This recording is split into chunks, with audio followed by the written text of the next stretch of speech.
Alors, bienvenue au premier webinaire de VGFil. Donc, c'est des webinaires qu'on a appelés Webifil. Hein, c'est un raccourci de webinaire et de VGFil, vous l'aurez tous compris. Donc, c'est un assez bon succès pour ce premier webinaire, puisqu'on a 100 personnes d'inscrites.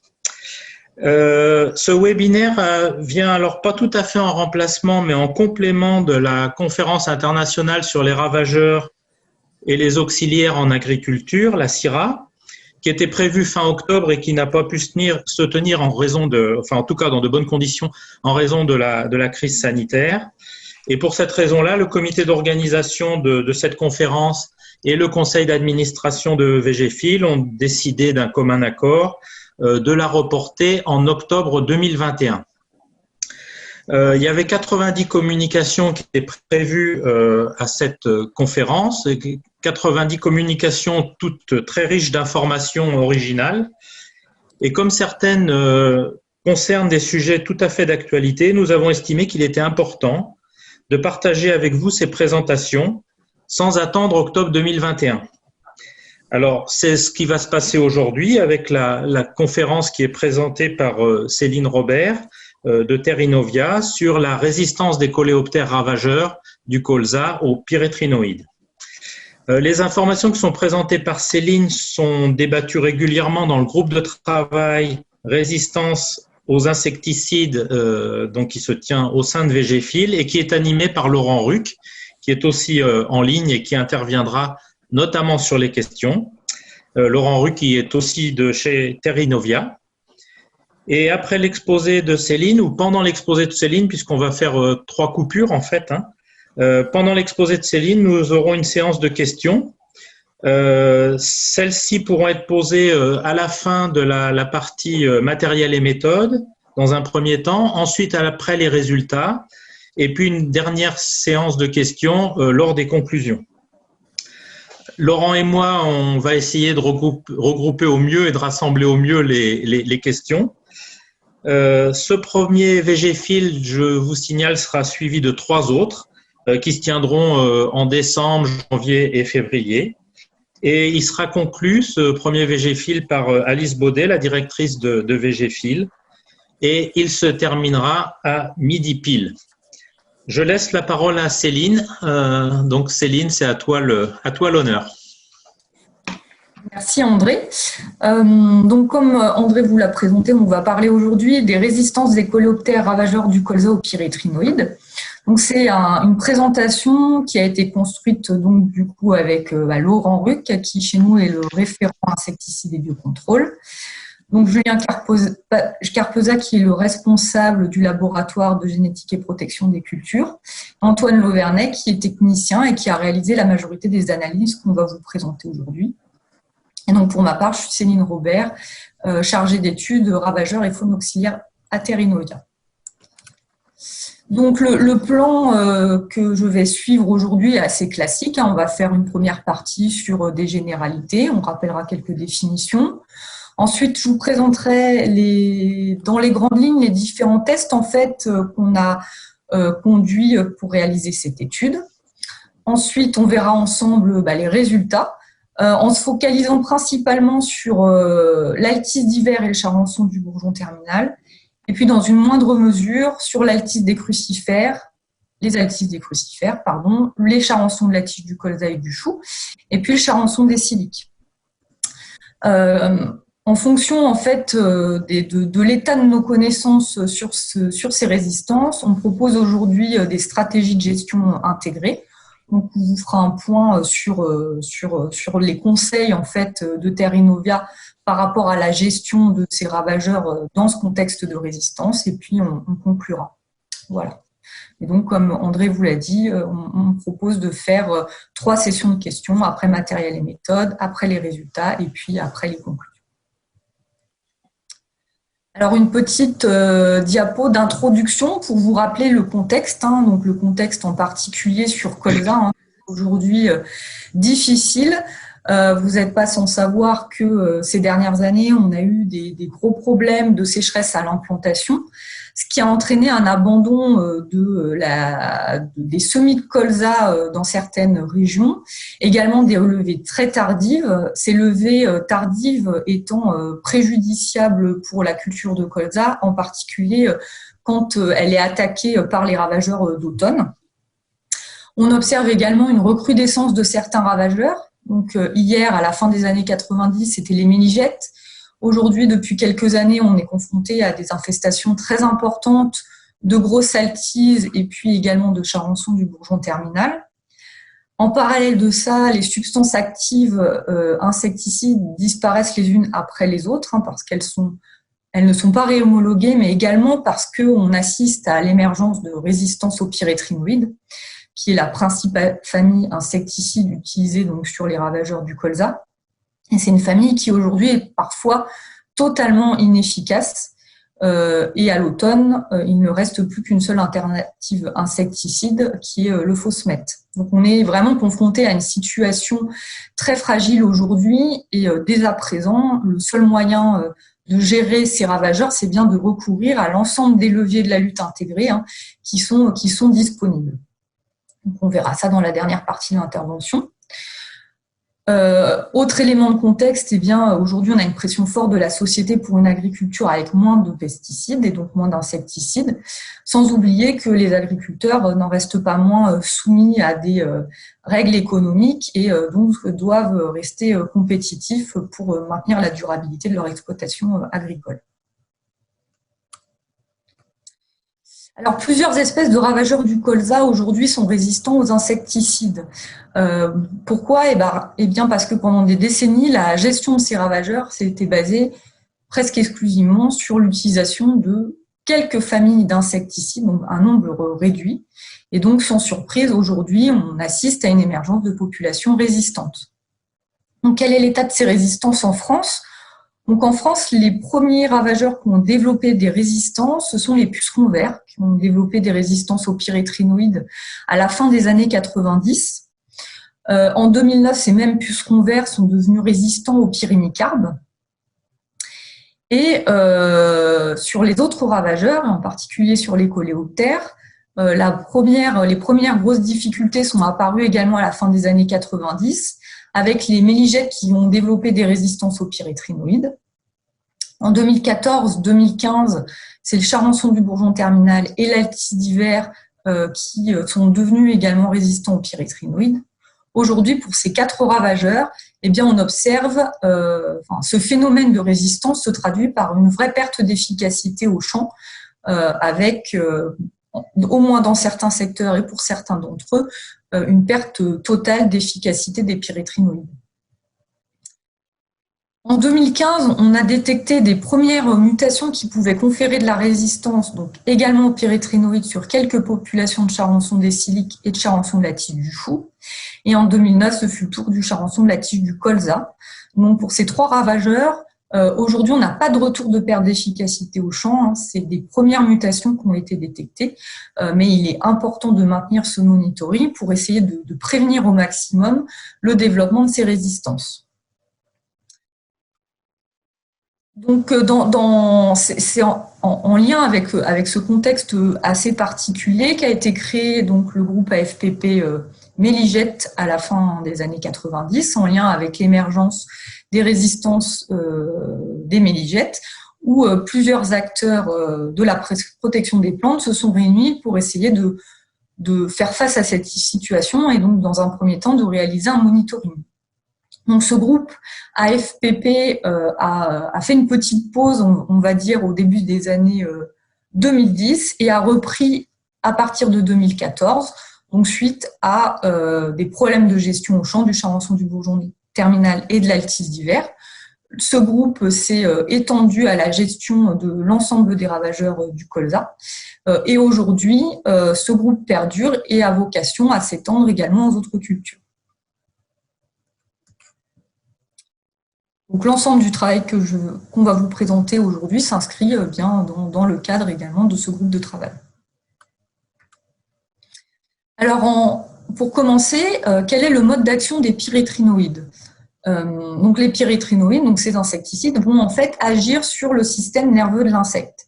Ici, vous avez une représentation schématique d'une synapse cholinergique au niveau du système nerveux de ces insectes. Donc, petit rappel, comment est-ce que ça fonctionne? Eh bien, le signal nerveux est transcrit via un signal électrique sous forme de potentiel d'action. Ce signal est transmis à l'intérieur des systèmes des cellules nerveuses via des canaux sodium voltage dépendants. Des ions sodium entrent dans la cellule qui entraînent une dépolarisation. Arrivé au niveau des terminaux axonales, cela entraîne une entrée d'ion calcium qui s'est traduit par une libération à l'intérieur de la synapse d'acétylcholine, donc le neurotransmetteur, qui vont ensuite se fixer au niveau des récepteurs à acétylcholine dans la cellule post-synaptique. Cela va induire comme conséquence une pénétration du potassium et du sodium via des canaux spécifiques. Et puis donc le signal nerveux va se poursuivre dans la nouvelle cellule nerveuse. Donc les pyrétrinoïdes en fait vont et donc, pour stopper finalement ce signal nerveux, il existe une enzyme, l'acétylcholine estérase, qui va détruire l'acétylcholine au niveau des synapses. Donc, les pyrétrinoïdes, en fait, vont agir spécifiquement au niveau des canaux sodium voltage dépendants, en empêchant finalement la fermeture de ces signaux, canaux, ce qui va entraîner une hyperactivité, une paralysie et donc une mort de l'insecte. Donc, comment apparaissent et surtout se développent les résistances au niveau des populations? Donc, le point central, c'est que les produits phytosanitaires et donc les insecticides ne fabriquent pas la résistance, mais finalement vont la révéler et vont la sélectionner au sein des populations. Pourquoi? Eh bien parce que sous pression d'insecticides, eh bien les insectes résistants vont être les insectes qui vont être capables finalement de se reproduire et de transmettre la résistance à leur descendance. Donc pour ça, il y a 4 facteurs qui sont nécessaires. Il faut que la mutation existe dans la population. Cette mutation, elle apparaît de manière aléatoire et spontanée au fil des générations. Il faut qu'il y ait une proportion de la population, donc ici les individus sensibles, qui soient contrôlés par l'insecticide.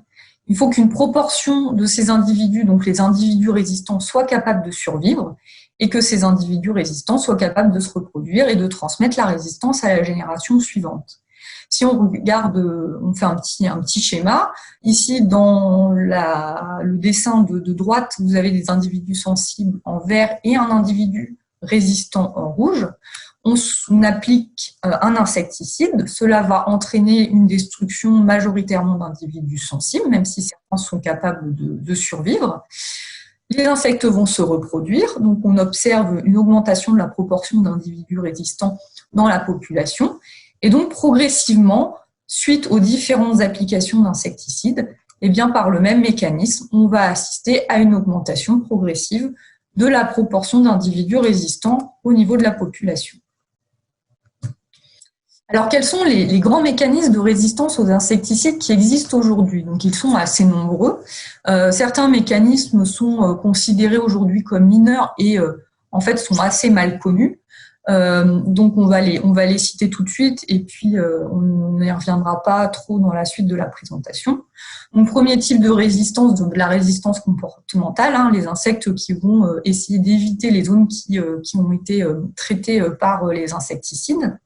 Également la résistance cuticulaire, les molécules qui vont moins pénétrer à l'intérieur des insectes.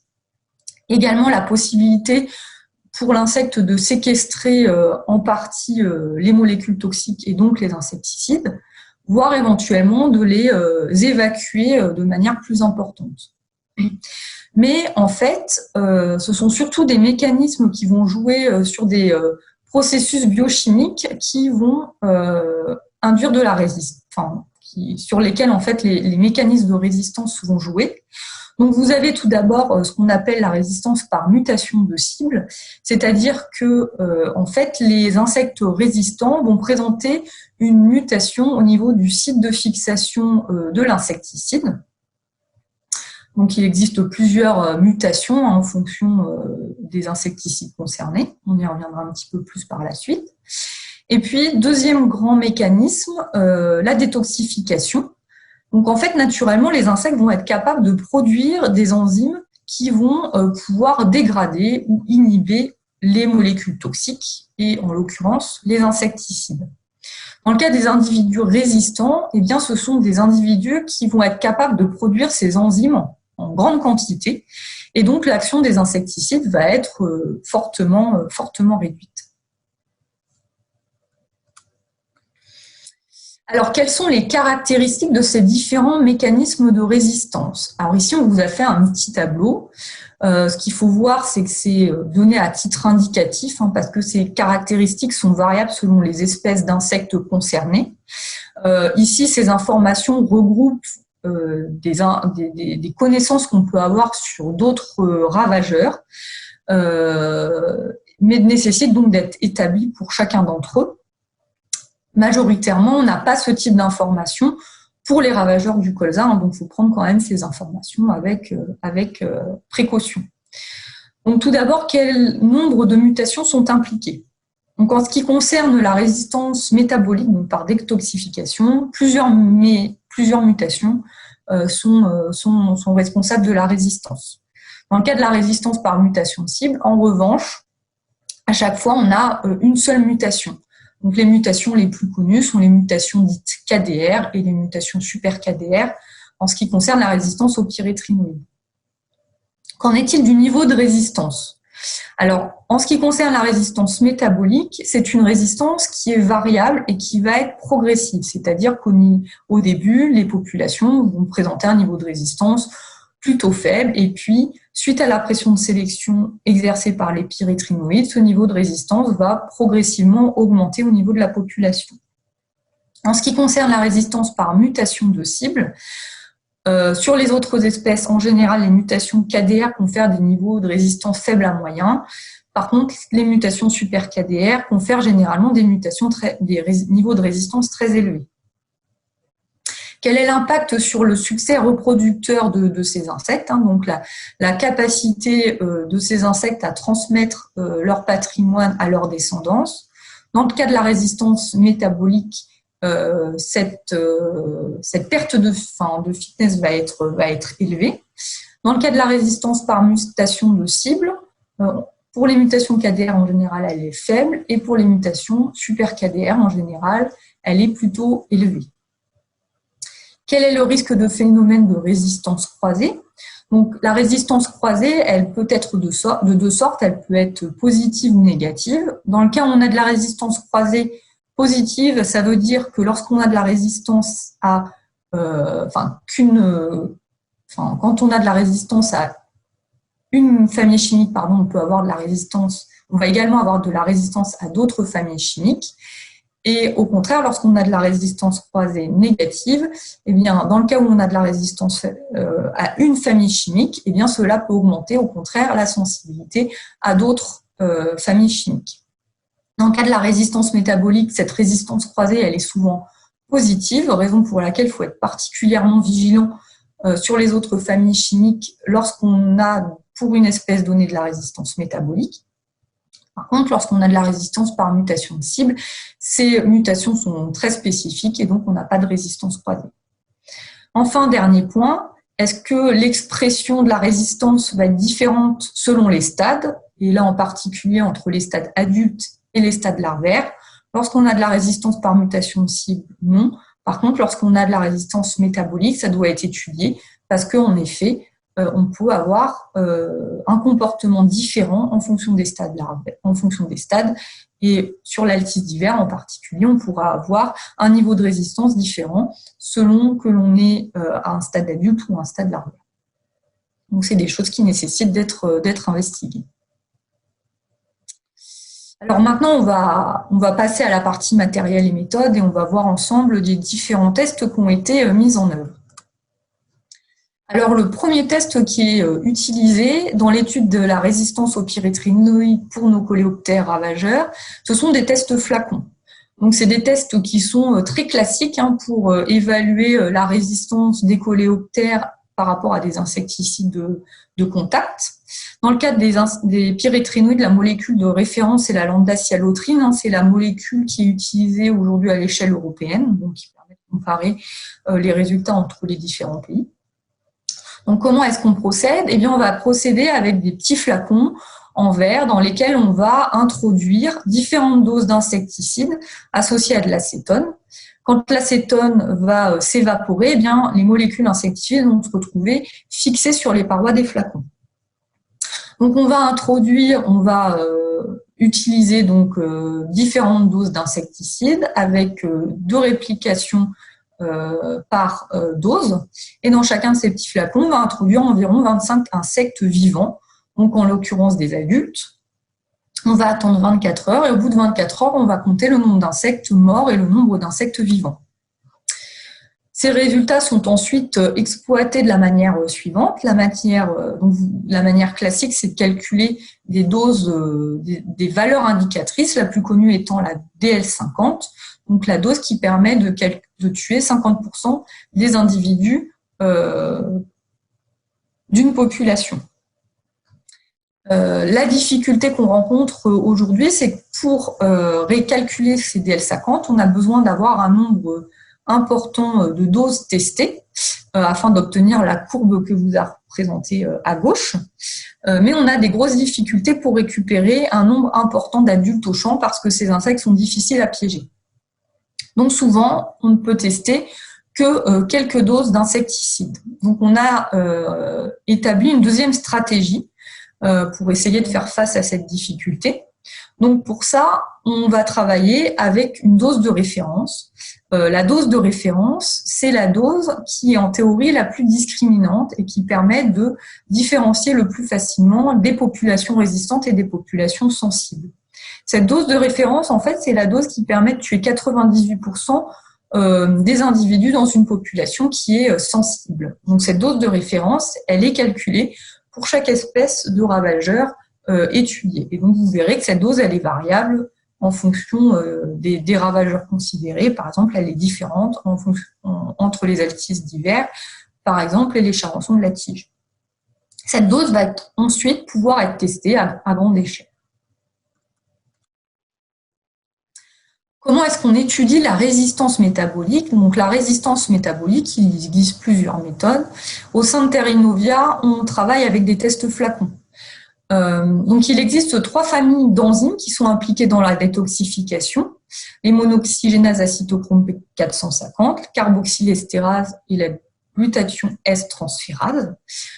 Pour chacune de ces enzymes, en fait, il existe des inhibiteurs qui sont associés et qui vont pouvoir donc inhiber l'action de ces enzymes. Donc l'idée, en fait, c'est de travailler avec des tests flacons, d'avoir des flacons dans lesquels on va avoir l'insecticide, et puis d'autres flacons, on va avoir l'insecticide plus ces fameux inhibiteurs des enzymes de détoxification. Donc on va introduire nos insectes, hein, comme dans les tests classiques, et puis on va regarder les résultats. Donc dans le graphique que vous avez représenté en bas, pour différentes concentrations d'insecticides, vous avez le taux de mortalité avec l'insecticide seul, avec l'insecticide plus le DEM, l'insecticide plus le DEF et l'insecticide plus le PBO. Et on voit ici qu'on a exactement la même réponse en présence de l'insecticide seul, en présence du DEM et du DEF. Mais par contre, quand on rajoute donc du PBO, donc du butoxyde de piperonil, eh bien, on voit que le taux de mortalité est augmenté. Et donc, pour cette population, on considère qu'on a de la résistance métabolique qui est engendrée par cette enzyme spécifique qui est la monoxygénase acétochrome P450. En pratique, nous, dans nos tests, étant donné la difficulté de récupérer des insectes en nombre important, on mélange ces inhibiteurs. Donc, on est capable de dire qu'on a de la résistance métabolique, mais on n'est pas capable de dire quelles enzymes sont impliquées. Enfin, dernier type de test, les tests en biologie moléculaire pour mettre en évidence de la mutation de cible.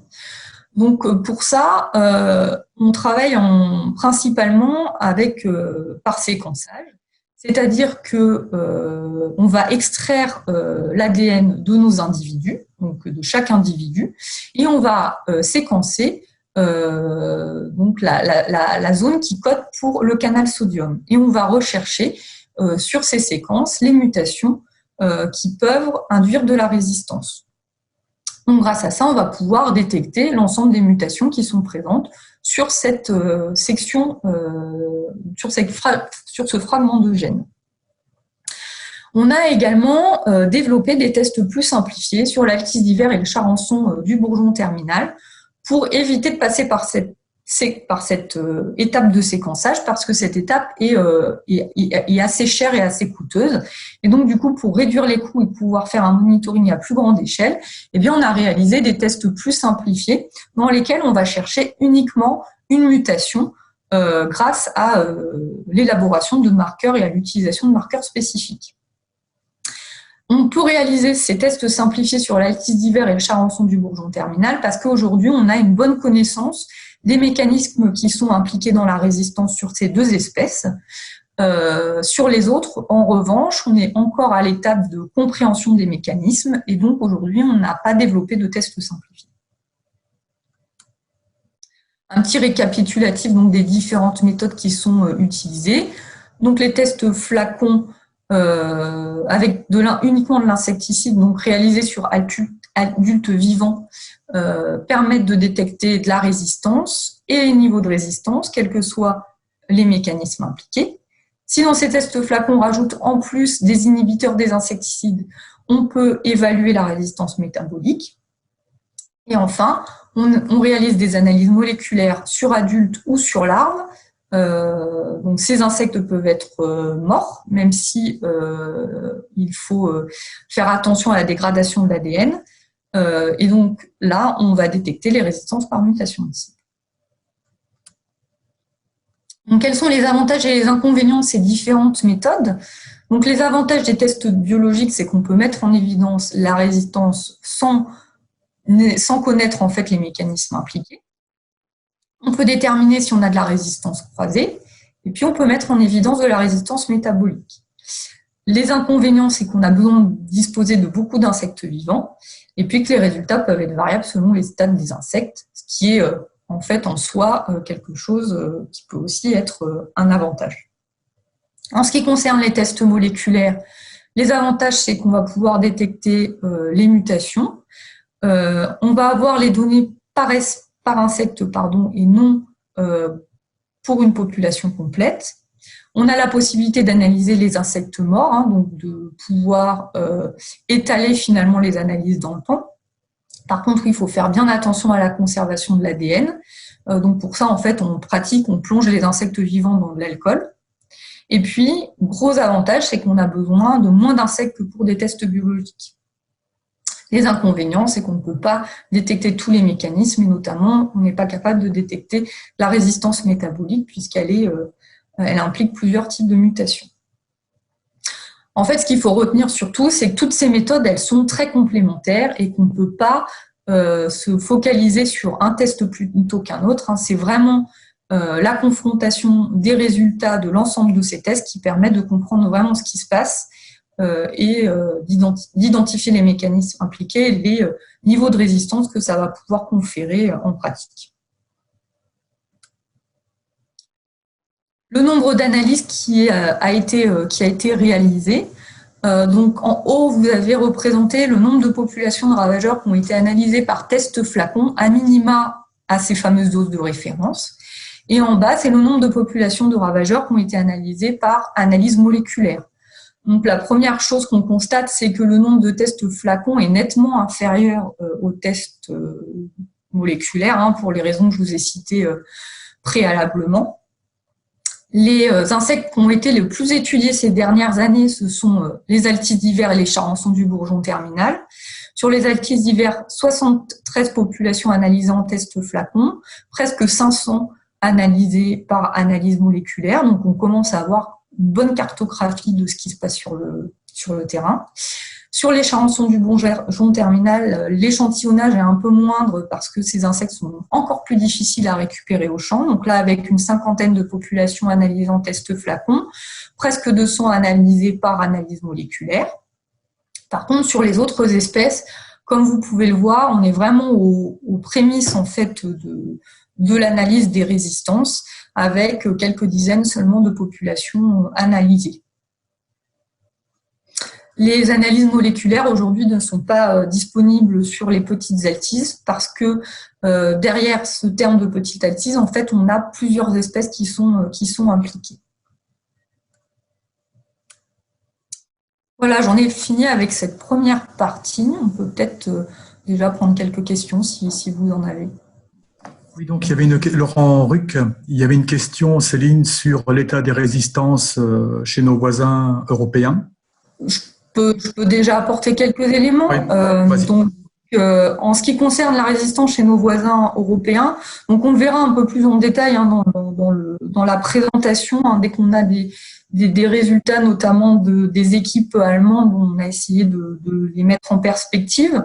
Donc aujourd'hui, en ce qui concerne la résistance, on a de la résistance, pas mal de résistance en Allemagne, donc en particulier sur les altises d'hiver, avec des niveaux de résistance qui semblent moindres que chez nous quand même. On a également de la résistance aux charançons de la tige du chou, charançon des siliques aussi. On a des résistances en Grande-Bretagne, notamment des résistances, vis-à-vis des altises d'hiver. Et puis à l'échelle européenne, on a bien sûr la résistance aux médusettes qui est maintenant très bien installée. Alors, on va commencer par voir ensemble les résultats grosses altises, ou aussi appelées altises d'hiver, donc Psyliodes chrysocephala. Alors, vous avez représenté ici les résultats dans les tests flacons, donc classiques sans inhibiteur. Donc, sur altise d'hiver, la dose de référence, c'est la dose de 15 nanogrammes par centimètre carré. Donc, c'est cette fameuse dose qui permet de tuer environ 98% d'une population considérée comme sensible. Donc, sur ce graphique, vous avez représenté le pourcentage de mortalité en fonction des populations considérées. Donc, depuis 2014, on a pu analyser 73 populations à cette dose de référence. Et comme vous pouvez le constater, on a une variabilité des réponses qui est extrêmement importante, puisque les taux de mortalité s'étalent entre 100% et 0%. Quand on a pu calculer des DL50, on vous les a indiqués. C'est le chiffre en fait qui est indiqué en haut des barres de l'histogramme. Si on calcule le rapport des DL50 entre les deux populations les moins sensibles et les deux populations les plus sensibles, on obtient un rapport de résistance qui est de 93,2. En fait, ce rapport de résistance est intéressant parce que ça peut donner une indication sur l'impact que cela va avoir au champ. On considère que on commence à avoir un effet, une perte d'efficacité au champ quand ce rapport de résistance est de l'ordre de 10. Donc, vous pouvez voir là qu'on a un rapport qui s'approche plutôt de 100. Donc, en effet, l'impact au champ dans les secteurs où on a de fortes résistances est extrêmement important et aujourd'hui, on a une perte d'efficacité très forte des pyrétrinoïdes dans ces secteurs. Si on enlève ces secteurs assez particuliers, le rapport de résistance est de 3,9, donc on est à un rapport de résistance qui est moins important. Si on s'intéresse maintenant aux différents mécanismes qui existent, donc tout d'abord la résistance par mutation de cible. Donc depuis 2015, on a pu analyser 491 populations. Aujourd'hui, on a détecté 4 mutations, 5 mutations en fait, qui peuvent conférer de la résistance aux pyrétrinoïdes. La mutation qui est la plus fréquente, c'est la mutation KDR. Cette mutation, elle a été détectée dans 94% des populations. Les mutations ensuite les plus fréquentes, c'est la mutation super KDR qui est toujours associée à une autre mutation. Ces deux mutations, elles sont présentes à hauteur de 25% des populations. Et enfin, on a détecté 2 autres mutations, donc les mutations L925I et T929N, qui sont présentes en beaucoup moins grand nombre, principalement dans le sud-ouest, à hauteur de 13 et 7% des populations. Alors, si on se focalise un petit peu plus précisément sur les mutations KDR et super KDR, c'est ce qu'on vous et sur leur répartition sur le territoire, c'est ce qui vous est représenté dans les deux cartes présentées ici. Donc, à gauche, vous avez les résultats pour les mutations KDR et à droite pour les mutations super KDR. Donc, en fait, pour chaque département, la taille du camembert est corrélée au nombre de populations qui ont été analysées. Pour chacune de ces populations, on a regardé la proportion d'individus homozygotes KDR dans chaque population. Donc, en fait, plus vous tendez à gauche vers le rouge et plus la proportion d'individus homozygotes KDR dans la population est importante. Donc, en rouge, ça veut dire qu'on est à plus de 80% des individus qui sont homozygotes pour cette mutation. À droite, c'est le même principe, mais là, c'est plus on tend vers le violet foncé, plus la proportion d'individus homozygotes super KDR est élevée. Donc, si on s'intéresse aux mutations KDR, ce qu'on constate, c'est qu'elle est très bien installée dans le centre, le nord, également dans le sud-ouest de la France, un petit peu moins dans les départements le plus à l'est. En ce qui concerne les mutations super KDR, elles sont très fréquentes dans 5 départements de l'est de la France, donc Lyon, la Haute-Marne, l'Aube, la Côte d'Or et la Nièvre. Elles sont également présentes dans les départements qui entourent ce secteur un petit peu clé. Et puis, depuis quelques années, on verra sur la diapo suivante, on la détecte également dans de nouveaux départements qui peuvent être, dans certains cas, assez éloignés de ce fameux secteur un peu clé et un peu historique. Donc, dernier petit point quand même, depuis 2015, on n'a identifié aucune mutation dans seulement 5 populations sur 491. Donc ici, c'est la même carte en fait qu'on a essayé de compiler les informations dans une carte un petit peu plus simplifiée, et vous avez l'évolution des résultats au fil des années. Donc en orange clair, en fait, ce sont les départements dans lesquels on a détecté des mutations, mais on n'a pas détecté de mutation super KDR. En orange foncé, ce sont les départements où les mutations super KDR sont présentes en forte proportion dans les populations, et en orange hachuré, les départements où ces mutations super KDR ont été détectées, mais en quantité beaucoup moins importante. Donc, on voit bien ressortir ces fameux 5 départements clés où les mutations super KDR sont très fréquentes. Et puis, on voit également que ces mutations sont également présentes aujourd'hui dans 20 autres départements. Donc, vous avez l'évolution des résultats au fil des années.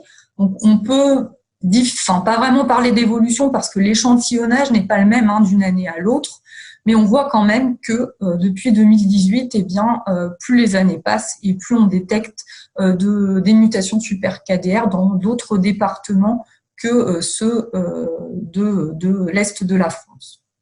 Donc une situation qu'il faut vraiment surveiller de près sur tout le territoire. Donc, qu'en est-il de la résistance métabolique ?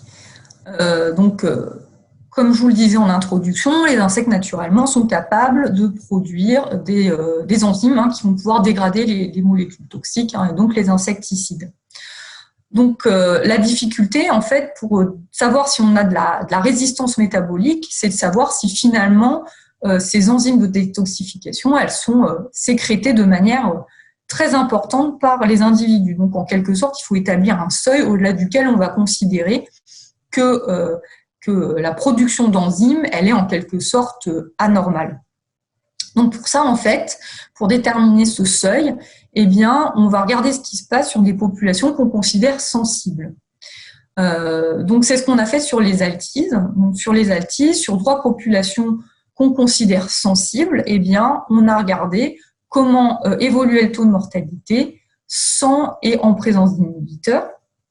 Donc c'est ce qui est représenté sur la courbe en haut à droite. Donc, vous avez 3 populations avec 3 couleurs différentes. Le trait en plein, c'est le taux de mortalité en l'absence d'inhibiteurs, et les traits en hachuré, c'est en présence d'insecticides plus d'inhibiteurs. On voit que la population qui réagit mieux aux inhibiteurs, c'est la population verte. Et au maximum, on augmente le taux de mortalité de 50% en présence d'inhibiteurs. Donc, dans la suite de l'étude, on a considéré que lorsque l'on augmentait de plus de 50% le taux de mortalité en présence d'inhibiteurs, eh bien, on pouvait considérer qu'on avait de la résistance métabolique. L'histogramme en bas, c'est les résultats pour, je pense qu'il doit y avoir un peu moins d'une dizaine de populations, pour lesquelles, à une dose de référence, on a pu mesurer le taux de mortalité avec uniquement des insecticides en bleu, et puis avec les inhibiteurs, donc avec le taux de mortalité en plus représenté en rouge. On voit que on a des niveaux de réponse qui sont variables selon les populations, et que pour 3 populations, eh bien, on a un taux de mortalité qui a augmenté de plus de 50%. Donc aujourd'hui, on considère que pour ces 3 populations, on a de la résistance métabolique. Cette résistance métabolique, elle est identifiée à la dose de référence de 315 nanogrammes par centimètre carré. C'est la dose qui permet aujourd'hui de discriminer, de mettre en évidence le mieux cette résistance métabolique. Donc, elle a été identifiée sur quelques populations, mais comme vous pouvez le voir, on n'a pas pu réaliser ces tests pour un nombre important de populations, donc on n'a pas encore une image très claire de l'étendue du phénomène sur le territoire.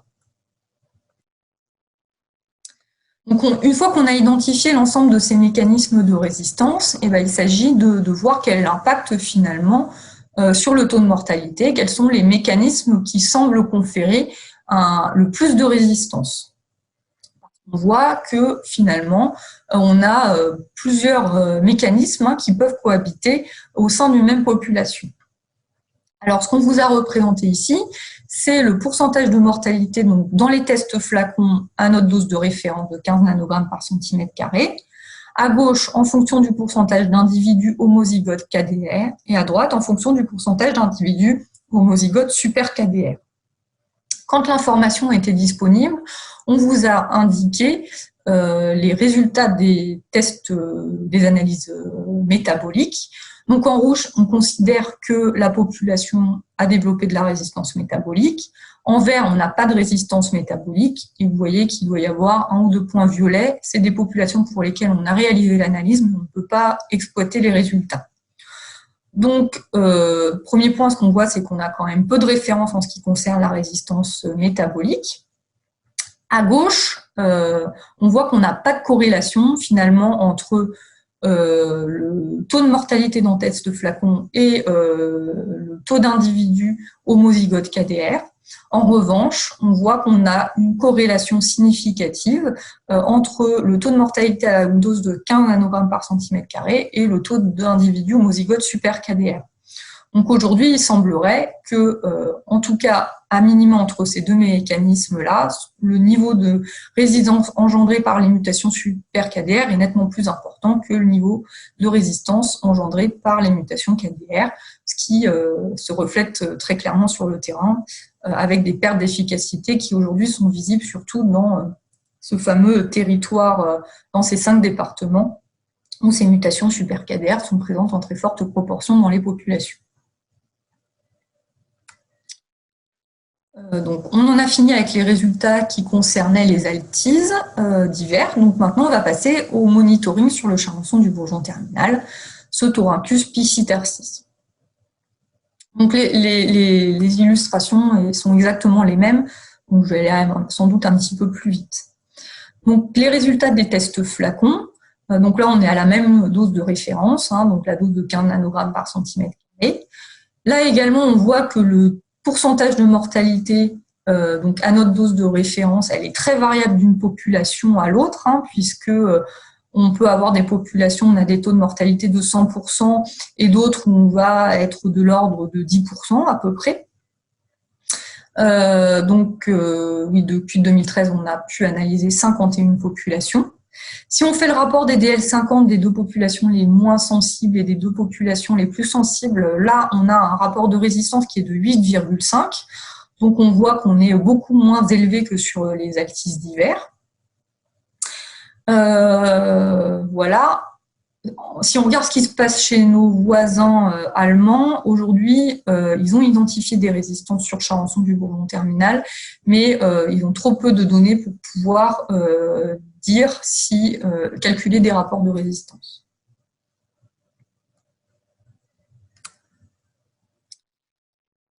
Si on regarde la résistance par mutation de cible, donc là on a identifié donc sur les 180 populations qui ont été analysées depuis 2015, on a identifié 3 mutations qui pouvaient conférer de la résistance. La mutation KDR, qui est très nettement majoritaire, qui a été identifiée dans 78% des populations et qui est fixée dans 20% de ces 78%. Donc fixée, ça veut dire qu'aujourd'hui, on a 100% des individus homozygotes résistants. Les mutations L925I et T929N sont présentes en moins grande quantité dans moins de 10% des populations. Et on n'a pas de mutations super KDR qui ont été détectées. Donc là, si on regarde la répartition des mutations KDR sur le territoire, on voit qu'elles sont surtout présentes dans le centre, l'est de la France, un petit peu moins dans les départements les plus à l'est, et peu présentes aujourd'hui dans le sud-ouest, avec quand même de premières mutations qui ont été identifiées. Voilà, mais dans le sud-ouest, la situation n'est pas du tout la même que dans la première moitié nord. Si on regarde donc les cartes un petit peu plus simplifiées, en vert clair, c'est les départements où aucune mutation n'a été identifiée. En vert foncé, les départements où des mutations ont été identifiées, mais en faible proportion.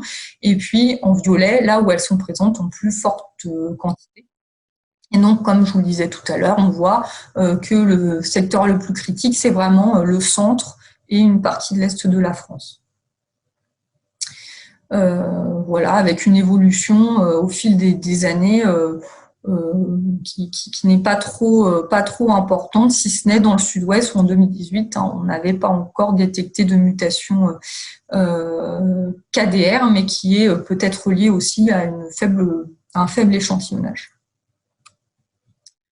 Donc, si maintenant on regarde les résultats de la résistance métabolique, sur le Charançon-du-Bourgon terminal, on n'a pas pu établir cette fameuse valeur seuil au-delà duquel on considère qu'on a de la résistance par le biais de ce mécanisme, parce qu'on n'a pas assez d'insectes pour tester plusieurs doses d'insecticides à chaque fois. Cependant, quand même, ce qu'on voit, c'est que là également, on a des réponses qui sont très variables selon les départements, selon les populations, pardon. Et pour certaines populations, on a un taux de mortalité qui est très fortement augmenté en présence d'inhibiteurs. On a 7 populations à peu près, si je ne me trompe pas, pour lesquelles on a un taux de mortalité qui est augmenté de plus de 50%. En présence de ces inhibiteurs. Donc aujourd'hui, même si on ne peut pas l'affirmer de manière certaine, la résistance métabolique est très fortement suspectée sur Charançon-du-Bourgon terminal. Donc si on regarde le lien entre taux de mortalité en test flacon et puis les différents mécanismes impliqués, même graphique que tout à l'heure, ici vous avez le pourcentage de mortalité à dose de 15 nanogrammes par centimètre carré en fonction du pourcentage d'individus homozygotes, donc la KDR. Et puis pareil, les points de couleur en rouge lorsque de la résistance métabolique a été identifiée pour la population, en vert, pas de résistance métabolique, aucune résistance métabolique n'a été identifiée. Donc ce qui saute aux yeux finalement, c'est que les populations qui présentent les plus faibles mortalités sont celles qui présentent les plus fortes proportions d'individus homozygotes KDR. On a une très jolie corrélation là entre les deux variables, mais également qui présentent les plus fortes capacités de détoxification. C'est assez étonnant ici, mais on a ces deux types de mécanismes qui semblent en partie liés, avec donc les populations qui présentent les plus fortes proportions d'individus homozygotes KDR et également celles qui ont les plus fortes capacités de détox. Donc ça, ce sont des informations très très intéressantes qu'on espère pouvoir continuer à vérifier dans les années à venir. Voilà, donc maintenant on va passer au monitoring sur les autres espèces. Donc sur les autres espèces, vous l'avez bien compris, le niveau de données qu'on a aujourd'hui est vraiment beaucoup plus limité, mais on va vous présenter les premiers résultats qu'on peut avoir. Céline, peut-être, juste avant de continuer sur les autres ravageurs, peut-être revenir sur l'altise et le charançon, parce que c'est peut-être le plus de résultats, et de présenter ensuite les premiers résultats qu'on a sur les autres populations. Oui, on peut faire ça. Donc, il y avait une première question sur la baseline. Qui est les baselines aujourd'hui?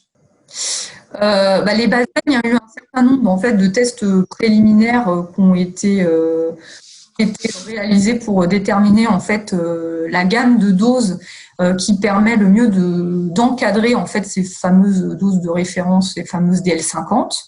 Et puis ça a également permis de calculer cette fameuse dose de référence, la dose qui permet de tuer 98% des individus d'une population sensible. Donc elle a été établie il y a plusieurs années maintenant sur l'altise d'hiver et le charançon du bourgeon terminal. Pour les autres ravageurs, en effet, elle est parfois encore en cours d'établissement. Je pense qu'il y avait derrière aussi la question ça fait plus de 40 ans qu'on utilise les pyréthrinoïdes. Donc aujourd'hui, on n'a plus d'insectes, ou de coléoptères, en tout cas du colza, qui n'a pas été confronté quelque part à un pyréthrinoïde. Donc c'est vrai qu'on n'a plus de population dite totalement sensible. Donc c'est vrai. Et c'est pour ça, quand on avait vu les problèmes qu'on a rencontrés sur les méligètes, mais aussi sur les altises et les charançons, c'est rapidement de regarder ce qui se passe également sur les autres ravageurs pour avoir un point zéro et de suivre le plus rapidement possible l'éventualité d'une évolution de la sensibilité aux pyréthrinoïdes. Oui, c'est vrai que c'est une des limites. On est parti à partir de populations les plus sensibles qu'on a, mais en effet, on n'est pas sûr qu'elles soient totalement sensibles. Elles ont déjà une pression de sélection, ces populations. Tout à fait. Donc ensuite, il y a une deuxième question, Céline. Est-ce que vous avez des indications concernant des différences entre les familles de pyréthrinoïdes? Alors, pour être plus précis, je crois qu'il y a 4 familles, les benzyl carboxylates, donc avec le lensfinvalérate, les valinates, avec le tofluvalinate, les phénoxbenzyl éthers, donc avec l'étofimprox, et puis les cyclopropanes carboxylates, donc tout ce qui est deltamétrine, landacialotrine, cypermétrine, etc. Est-ce que dans ces différentes sous-familles des pyréthrinoïdes, vous avez des observations différentes? Donc on a regardé ça donc pas forcément toujours en test flacon, même si on fait les tests flacons avec différentes familles. On a regardé également au champ, justement, et la question elle est légitime, parce que sur méligètes, justement, on voit des différences de comportement, notamment du tofluvalinate et de l'étofimprox, qui apportent un intérêt en cas de résistance métabolique. Donc, on a regardé ce que ça pouvait donner. Donc, aujourd'hui, on n'a pas vu de gain d'efficacité dans ces situations-là. Alors, peut-être aussi parce qu'on était sur des populations qui ne présentaient pas beaucoup de détoxification de ce mécanisme de résistance. Donc, sur grosse altise, en larve, on n'a rien vu. Sur charançon du bourgeon terminal, nous n'avons rien vu pour l'instant non plus. Et donc, on regarde encore une autre structure chimique un peu particulière qui est l'esfanvalérate, qui est un peu l'autre pyréthrinoïde particulier qu'on a dans nos essais là cette année pour voir si on pouvait avoir un comportement différent. Mais aujourd'hui, on ne peut pas dire que tel ou tel pyréthrinoïde particulier, en tout cas, apporte une solution par rapport aux pyréthrinoïdes en classique en IN. Mais par contre, on a remis en route tout ce qui est test flacon sur ces pyréthrinoïdes particuliers, justement. Alors, il y a une autre question qui concerne le Fosmet. Est-ce que vous observez une résistance croisée entre les populations résistantes que vous avez aux pyréthrinoïdes? Alors, je pense pour l'instant, elle est pas connue en tout cas, mais la personne qui pose la question demande s'il n'y a pas quand même une baisse d'efficacité du Fosmet depuis qu'il y a des populations résistantes aux pyréthrinoïdes. En laboratoire, en fait, pour l'instant, on n'a pas de référence en fait sur le Fosmet. Ça fait partie des futures pistes de travaux qu'on envisage. Hein. C'est déjà en cours, hein. Mais là, on est encore à la phase justement de déterminer la méthodo vis-à-vis du Fosmet. Donc là, pour l'instant, on n'a pas de résultat en laboratoire, en tout cas. En tout cas, le Fosmet, en tout cas, c'est une molécule clé aujourd'hui pour les producteurs de colza.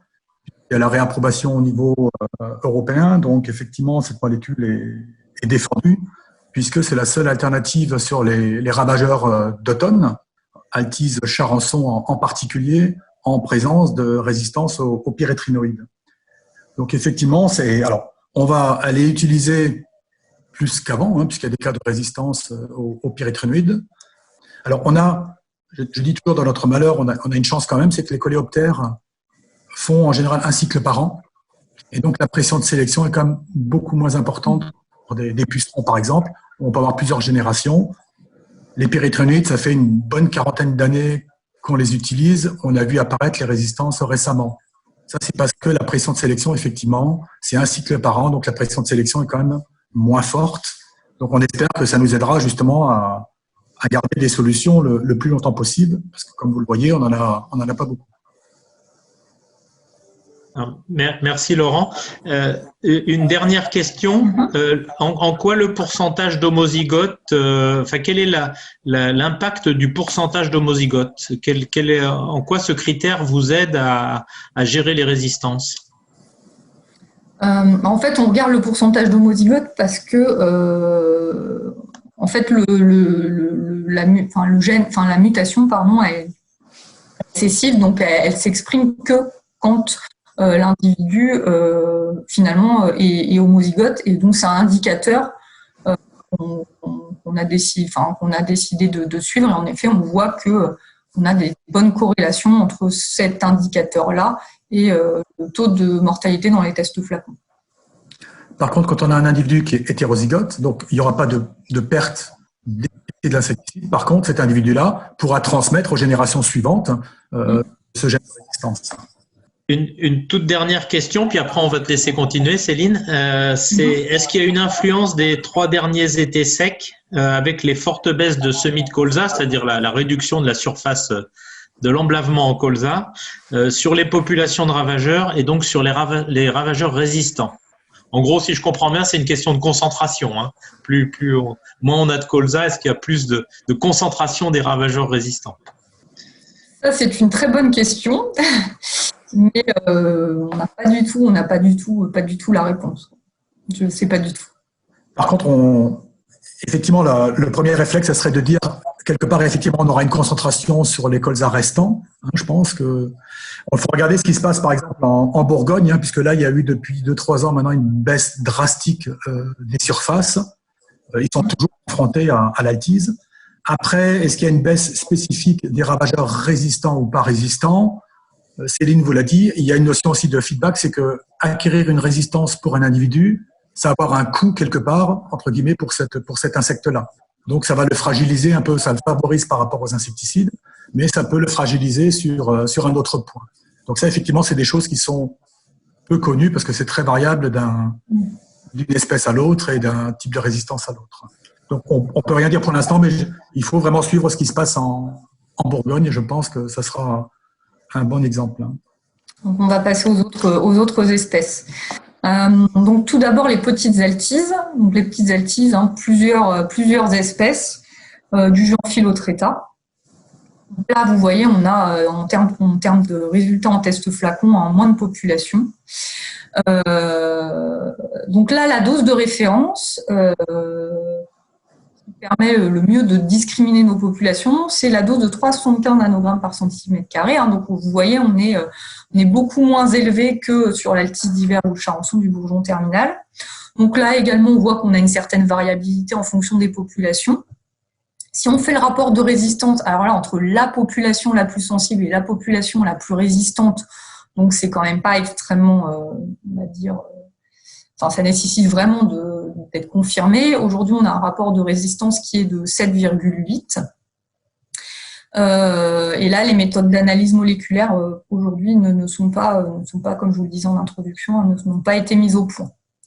Donc voilà, donc un ravageur à suivre de près. Et puis également, la prochaine étape, c'est qu'il faut qu'on différencie les résultats en fonction des espèces impliquées en ce qu'on n'a pas encore fait. En ce qui concerne les charançons de lative, donc charançon lative du colza, Cetorhynchus napi, et charançon lative du chou, Cetorhynchus pallidactylus. Donc là, on ne vous a pas mis les résultats des tests flacons parce qu'on en a vraiment trop peu. Par contre, on peut déjà vous donner quelques indications sur les analyses moléculaires qui ont pu être réalisées. Sur charançon de lative du colza, donc on a analysé 7 populations. On en a 2 qui présentent des mutations KDR. Par contre, avec des taux d'individus homozygotes, on est à moins de 30%. Donc, ces mutations qui ne sont pas encore trop présentes au sein des populations. En ce qui concerne le charançon de la tige du chou, 19 populations qui ont été testées. Donc, 6 présentent des mutations KDR, donc à des taux compris entre 0 et 22%. Donc, 0, c'est que la mutation dans cette population est présente à l'état uniquement hétérozygote. En ce qui concerne le charançon des siliques, donc là, on a représenté le taux de mortalité donc à la dose de 0,75 nanogrammes par centimètre carré en fonction des populations. Donc là, la dose de référence est encore moins importante. Le rapport des résistances des 2 populations les plus sensibles et des 2 populations les plus résistantes, elle est de 5,7. Et donc, sur les 23 populations analysées, donc sur les mutations KDR et super KDR, ont été mises en évidence respectivement sur 39% et 4% des populations. Donc, en fait, la mutation KDR, pour l'instant, elle n'a été identifiée que sur une population et uniquement à l'état hétérozygote. Mais donc, c'est un point à surveiller de près dans les années à venir. Voilà. Est-ce qu'il y a eu des questions sur cette partie ? Voilà. Il y a une question, Céline, mais je pense que ça va être abordé dans la gestion des résistances. C'est est-ce qu'il y a des pistes d'autres molécules et d'autres modes d'action sur grosse altise? Voilà. On peut répondre tout de suite, je pense.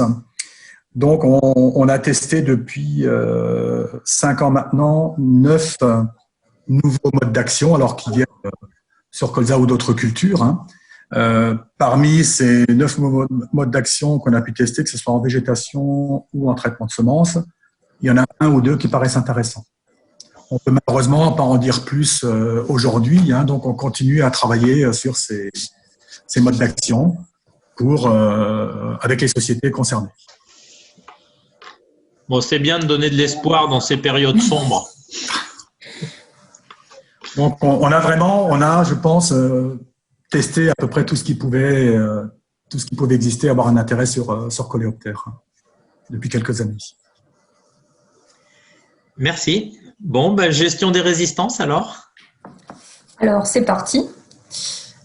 Alors, en théorie, comment est-ce qu'on fait pour gérer les résistances?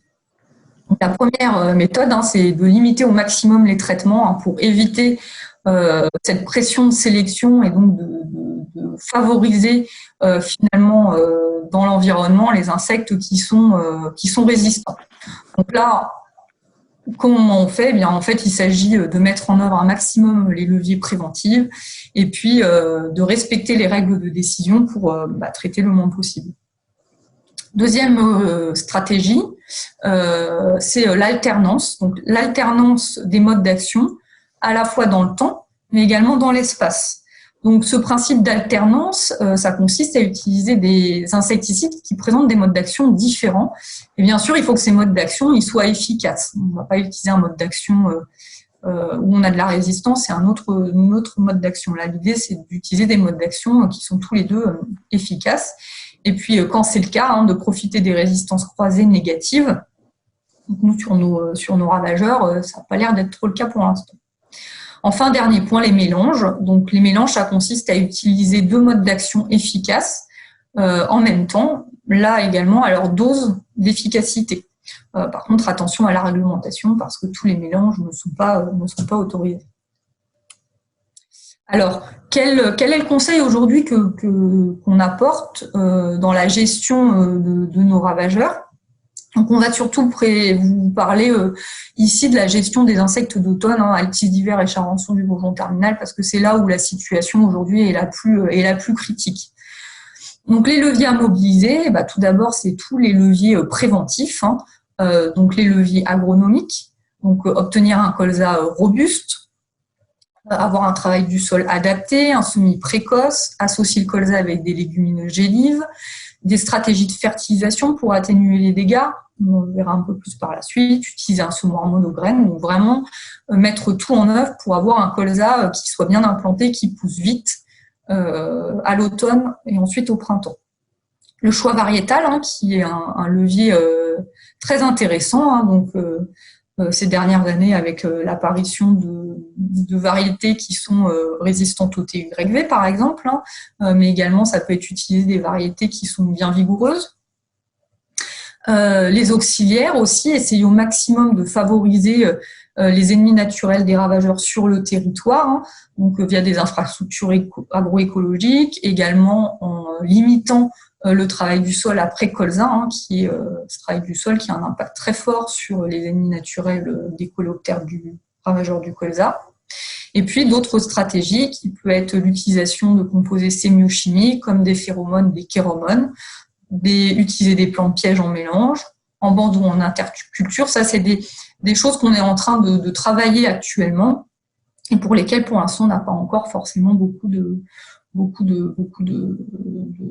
références, mais qu'on étudie à Terre Innovée.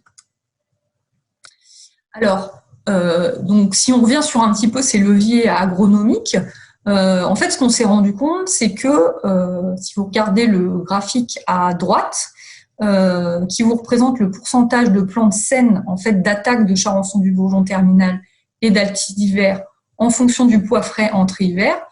Ce qu'on s'est rendu compte, c'est que finalement, quand on a une biomasse qui est satisfaisante à l'automne et également donc en entrée-hiver, eh bien, ça permet de diminuer la nuisibilité des insectes d'automne et donc d'avoir davantage de plantes saines. Donc, on peut actionner un grand nombre de leviers agronomiques, c'est ce qui est représenté dans les petites bulles, on en a déjà cité précédemment. Ces leviers vont être plus ou moins pertinents en fonction des milieux, mais l'objectif à atteindre, en fait, il est le même pour tous. Donc, on va juste revoir ensemble ces différents objectifs. Donc, premier objectif, avoir atteint le stade 4 feuilles au 20-25 septembre. Pourquoi ? Eh bien parce que le 20-25 septembre, c'est la date approximative de l'arrivée des altis d'hiver adultes.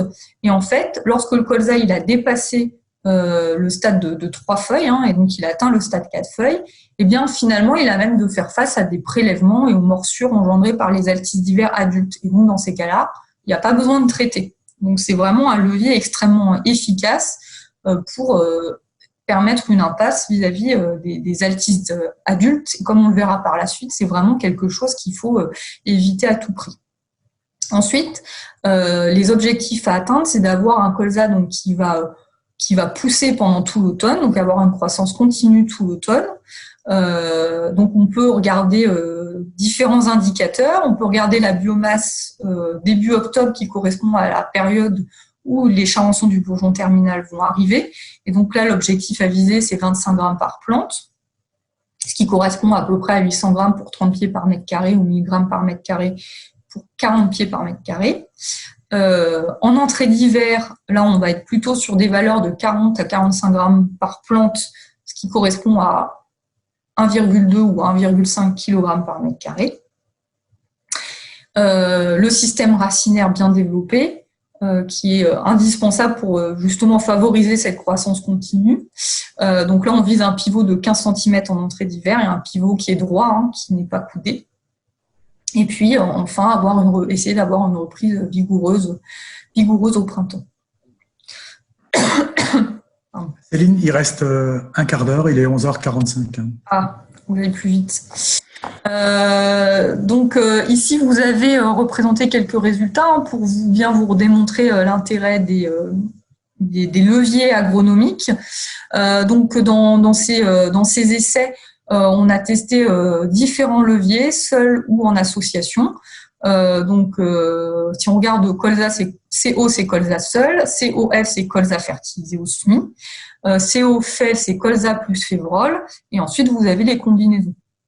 Donc, ce qu'on constate, en fait, c'est que finalement, à chaque fois qu'on va rajouter un levier agronomique, eh bien, on va augmenter le rendement avec une différence. La modalité qui est la plus efficace, la plus satisfaisante, c'est la modalité où on a combiné tous les leviers. Donc, la févrole associée, la fertilisation au SMI et puis les traitements insecticides. Et puis, on voit qu'à partir du moment là où on a mis de la févrole, finalement, on n'a pas de différence significative avec les autres modalités. Donc, c'est vraiment important de combiner au maximum les leviers disponibles, sachant que les résultats ne sont pas présentés ici, mais on n'a pas d'impact négatif sur la marge lorsqu'on associe les leviers. Quelques photos ici pour illustrer l'intérêt de la fertilisation, que ce soit de la fertilisation organique ou bien l'utilisation d'engrais localisés. Ce sont des leviers au SMI, hein, donc dans le respect de la directive nitrate. Cette fertilisation, elle a un vrai intérêt, notamment dans les sols superficiels, hein, où cet élément peut être limitant et donc un petit coup de pouce peut permettre de booster finalement la croissance des colzas et limiter la nuisibilité de l'altisse d'hiver et du charançon du bourgeon terminal. Donc ensuite, une fois qu'on a mis en place l'ensemble des leviers préventifs, eh bien, il s'agit de traiter à bon escient en respectant les règles de décision et les seuils d'intervention. Donc pour ça, depuis quelques années, on essaye de réévaluer les seuils de traitement. Pourquoi ? Parce que la conduite du colza a changé, hein, les dates de semis, les variétés, les densités. En parallèle, on a un climat qui évolue, des pressions en ravageurs qui vont changer. Et donc, l'idée, c'est au maximum, en plus d'avoir des seuils qui sont basés uniquement sur des intensités d'infestation, d'essayer de prendre en compte les capacités de compensation du colza, puisqu'on a vu que ça jouait fortement pour limiter la nuisibilité. Donc, on a revu les règles de décision sur les méligètes, sur le charançon du bourgeon terminal et la grosse altise, et puis demain, on espère pouvoir le faire sur le charançon de la tige du colza.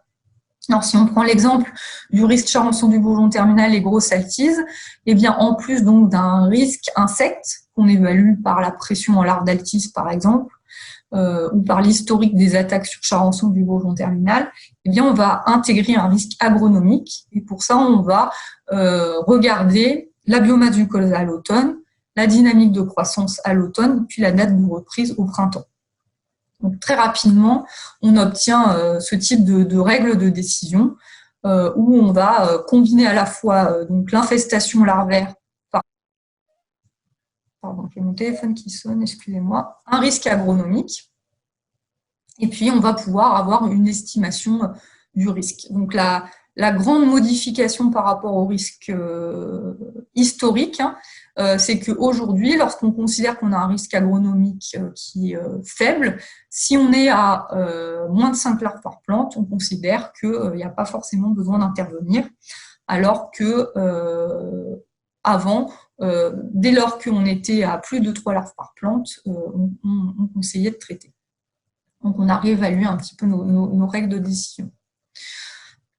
Donc, comment gérer les résistances donc, en pratique et comment choisir les produits donc à l'automne.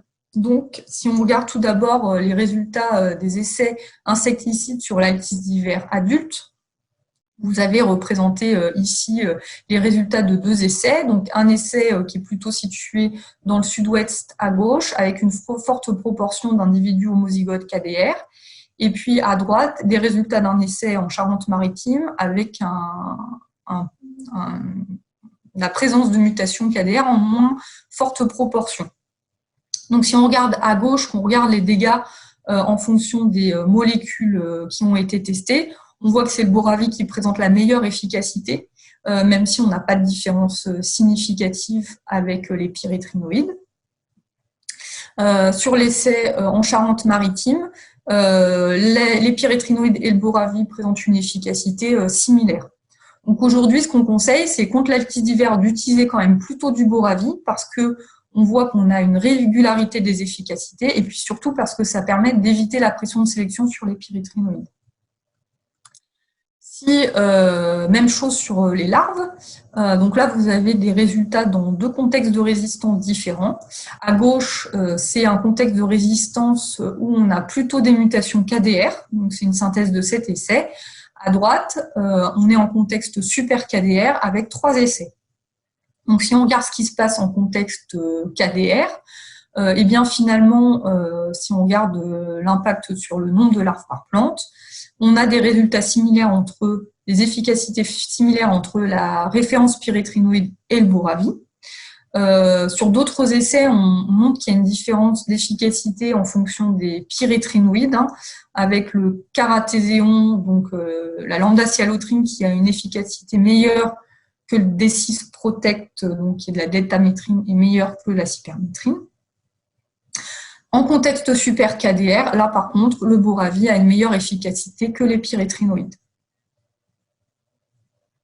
Donc en contexte de super KDR généralisé, donc dans nos 5 départements clés, l'utilisation du boravie est vraiment indispensable. Dans les départements où les premiers cas de super KDR ont été signalés, on conseille également d'utiliser du boravie. Et enfin, dans les secteurs où on n'a pas de super KDR, mais on a du KDR, dans ces cas-là, on conseille d'utiliser, on peut encore utiliser des pyrétrinoïdes, mais par contre avec le risque de maintenir la pression de sélection sur cette famille. Enfin, dernier ravageur à l'automne, donc le charançon du bourgeon terminal. Et donc là, si on compare les pyrétrinoïdes et le boravie, on voit que le boravie a une efficacité nettement meilleure que la référence pyrétrinoïde. Sur ce ravageur, on conseille d'utiliser plutôt du boravie en contexte de résistance. La difficulté qu'on a à l'automne, en fait, c'est qu'il ne s'agit pas de réfléchir sur un seul ravageur, mais bien de combiner la stratégie de traitement en fonction des différents ravageurs qu'on va rencontrer à l'automne, donc la grosse altise adulte, le charançon du bourgeon terminal, et enfin les larves de grosse altise, en intégrant tout ça dans un contexte de résistance bien particulier. Donc on propose en fait des choix de produits qui vont être différents en fonction des ravageurs présents et puis donc des secteurs et des contextes de résistance. Mon premier secteur, le secteur qui est sans doute le plus compliqué, donc le secteur de Lyon, Aube, Côte d'Or, Nièvre et Haute-Marne, où on a des résistances super KDR, altise d'hiver et KDR, charançon du bourgeon terminal. Donc dans ces secteurs, comme dans les autres, mais peut-être encore plus dans ces secteurs, il est essentiel d'essayer au maximum d'éviter le traitement grosse altise en ayant atteint le stade 4 feuilles au 20-25 septembre. Donc dans ces contextes-là, ce qu'on va conseiller, c'est de traiter charançon du bourgeon terminal avec du boravie, parce que c'est le produit le plus efficace, de traiter contre la grosse altise, les larves de grosse altise, également avec du boravie. Ces dernières années, malgré tout, on s'est rendu compte qu'un traitement contre les larves n'était pas forcément suffisant, notamment les années où on va avoir un hiver qui est particulièrement doux et où la pression larvaire va pouvoir augmenter de manière extrêmement forte pendant l'hiver. Dans ces cas-là, ça peut être nécessaire de traiter durant l'hiver, donc en décembre-janvier.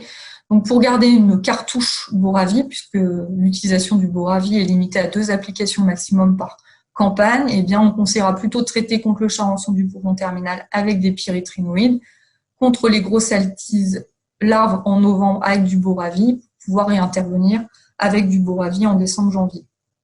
Et on voit que si on est obligé de traiter contre les grosses altises adultes, là par contre, on n'a plus le choix.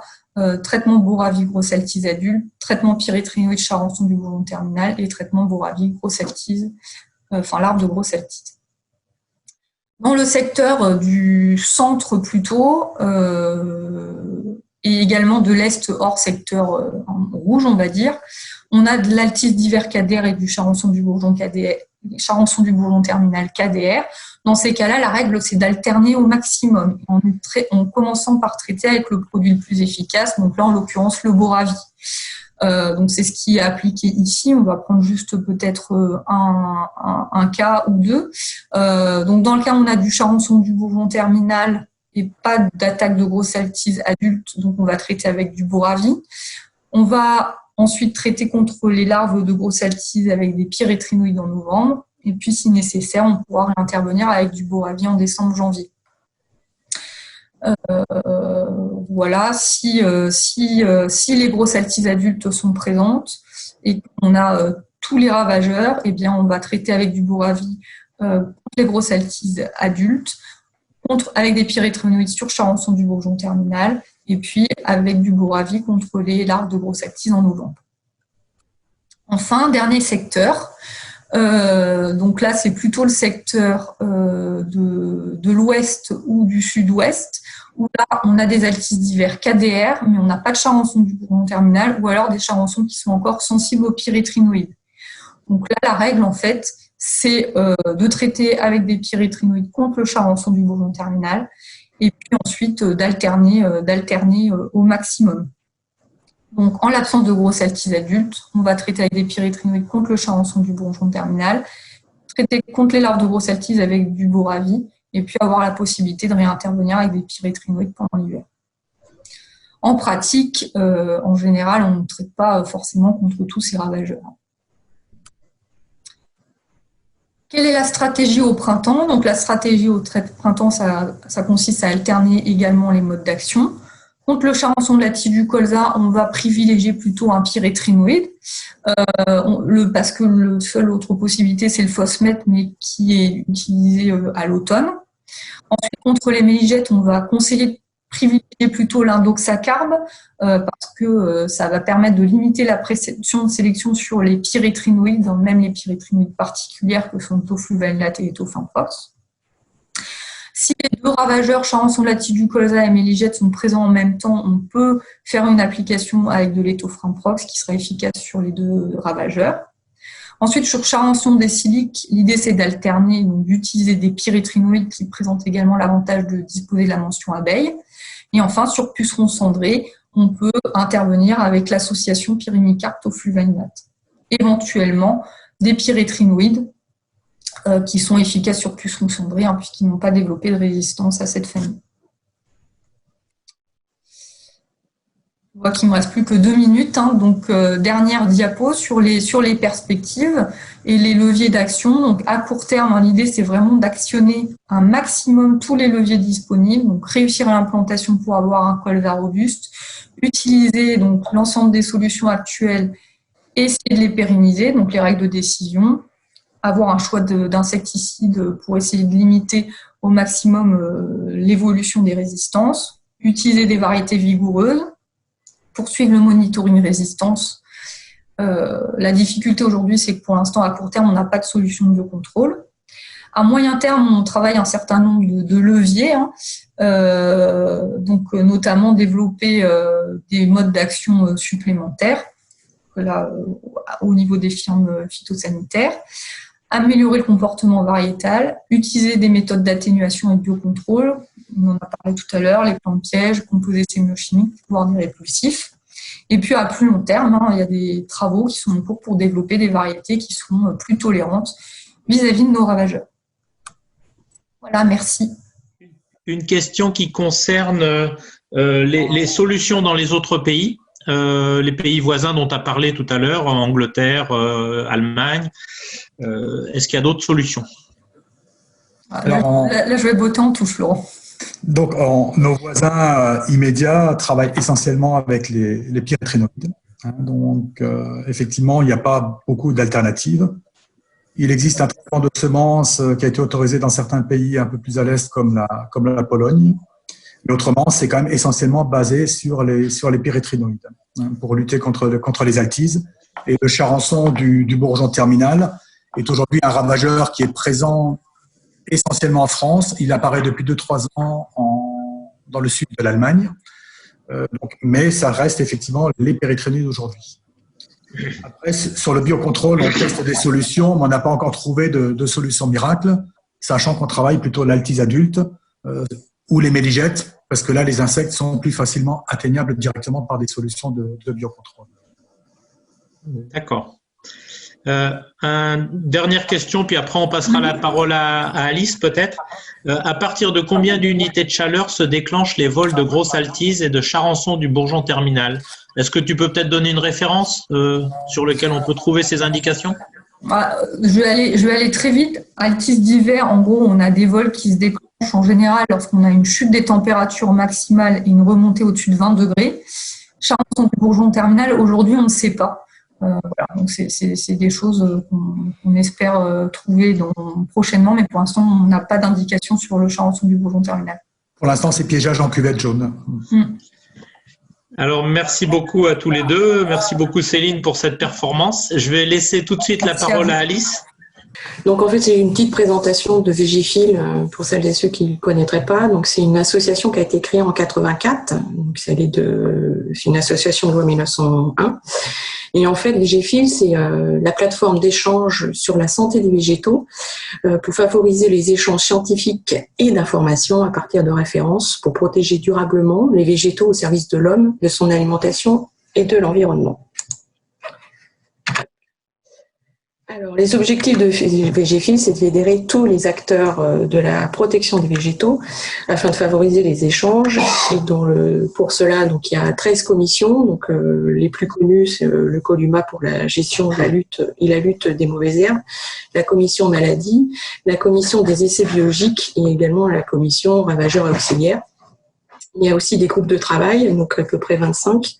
Donc les maladies du feuillage de la vigne ou les ravageurs souterrains et diabrotica. Également un groupe résistance dans la commission ravageurs et auxiliaires.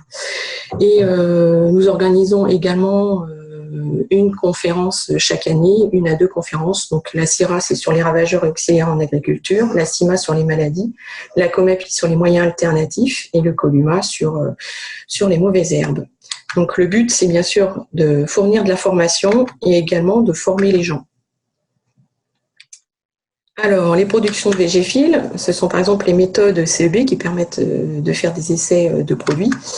Des formations, donc on en a 4 en expérimentation, on a du biocontrôle et biologie pour la protection biologique intégrée, la reconnaissance des mauvaises herbes, les annales des conférences, et également très prochainement la base de données bibliographie où vous pourrez rechercher des articles qui ont été fournis lors des conférences. Une base de données terminologie. Également, nous sommes propriétaires du titre Phytoma et dont l'édition est faite par le groupe France Agricole. Et toute nouvelle production, ce sont les Webifil. Alors, le prochain Webifil, justement, ce sera le vendredi 11 décembre prochain, de 10h30 à midi, sur les insectes ravageurs introduits en France métropolitaine. Et donc, les intervenants, ce seront Jean-Claude Stretto de l'INRAE et Claire Mottet de l'ANSES. Et donc, voilà, vous pouvez retrouver nos coordonnées également sur notre site internet. Et nous sommes aussi, nous avons un compte Twitter et un compte LinkedIn et tout récemment une chaîne YouTube. Voilà.